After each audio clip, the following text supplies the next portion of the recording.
picture, and ahead of us on the left, a white van, two parked cars, and then another parked car. That other parked car is in front of the antique shop where Jennifer Love Hewitt and Cameron Manheim work on Ghost Whisperer. I'm going to point out an inside joke that was built into this set.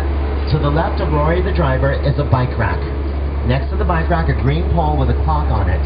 On the clock it says, "The Missing Clock." That's an inside joke built into this set. Now, I'll explain what it is in a moment, but first, if you watch Ghost Whisperer, this is known as Liberty Park or downtown Grandview. And the tall building across the way is the Grandview City Hall, but it's been remodeled.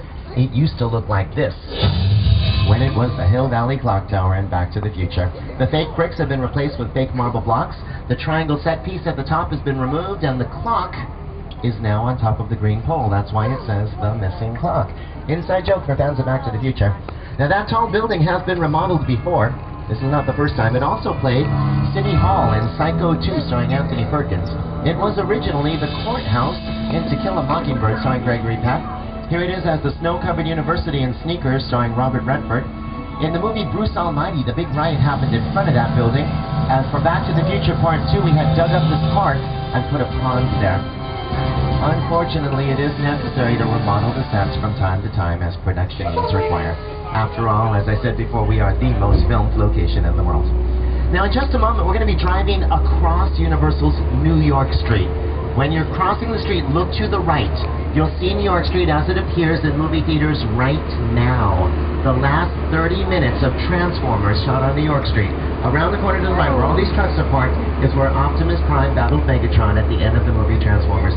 One set I want to point out, the theater. There's a theater with the marquee sticking out. That theater was featured in the movie The Prestige. It's the theater that Hugh Jackman owned. To transform the street into Victorian-era London for The Prestige, they just covered the asphalt streets with dirt. They didn't have asphalt in 1878. And that theater will be featured in another movie that opens on December 21st. That is the Ford Theater in Washington, D.C. from the movie National Treasure Book of Secrets starring Nicolas Cage. Opens December 21st. And that's the Ford Theater in April of 1865. If you know your history, in April of 1865, President Lincoln attended the Ford Theater for the very last time. National Treasure Book of Secrets opens in December. Right now we're entering a dark soundstage.